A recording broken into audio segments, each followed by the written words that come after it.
what are the most interesting areas of technology that me as a Western entrepreneur, tech person should explore? I think the big areas that I've seen in the West, are of course, cloud computing is a big area.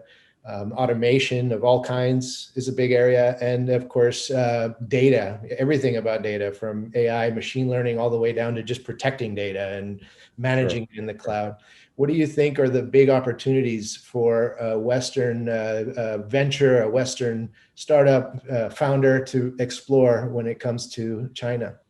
The best answer is that in each of the areas you've mentioned and a lot of others, there'll be particular niches that will work and ones that won't work. And it really has to be done on a micro level to really understand it.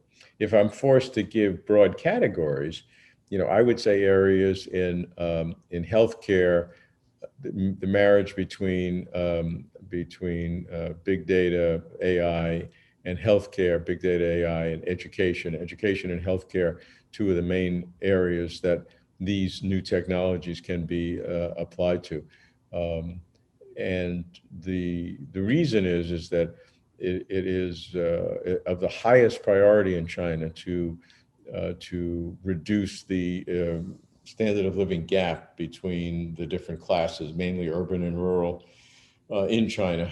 So this year they're ending the remarkable story, which I have focused on, the elimination of all extreme poverty in China. So they'll have brought 850 million people out of extreme poverty over a 40-year period, a little more than 40 years, which is remarkable. But those people are still relatively very poor just because they're not in extreme poverty anymore.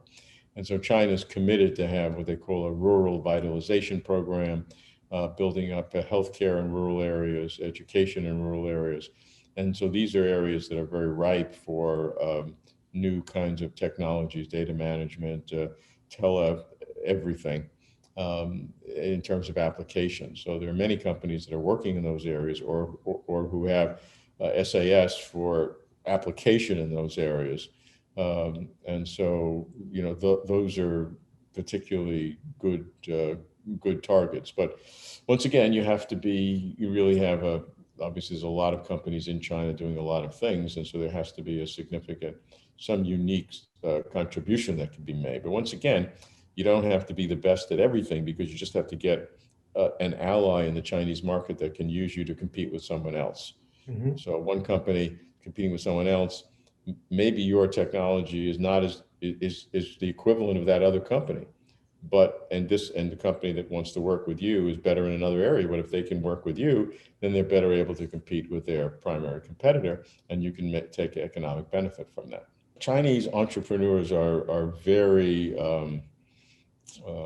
very aggressive, and more than they should be. In fact, the government has just put out a directive, because they've been saying how important semiconductors are, which of course they are, and they're the foundation of everything. And so the government said how much they're going to support semiconductors, and suddenly there are dozens, if not hundreds, of companies that used to make textiles or ice cream, I'm exaggerating, that are now going into semiconductors.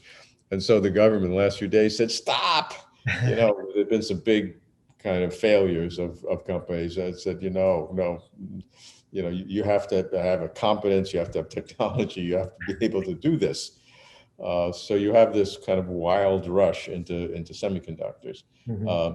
But by that rationality, if you have a technology which is really can be leveraged by some, then there's going to be opportunity. And as we said, it's this combination of the political will to show an openness, the need for indigenous technology, and to some degree, access to foreign markets. It depends on the Chinese company. Yeah. China is now talking about what they call a dual circulation strategy, which will re-emphasize the domestic market more so than it used to be. It used to be all export oriented, but some Chinese companies want to go out and do it. So it might be technologies that a Chinese company can apply in Africa, which mm-hmm. is a strategic area of interest, very substantial interest for China, to be able to deal with those kinds of environments. So I'm not saying that China for most tech startups or entrepreneurs is the first place you look, but I would say that as opposed to what you may hear on the news now, it's not only not off the list. In some ways, there's more opportunity in China now than there was in the past.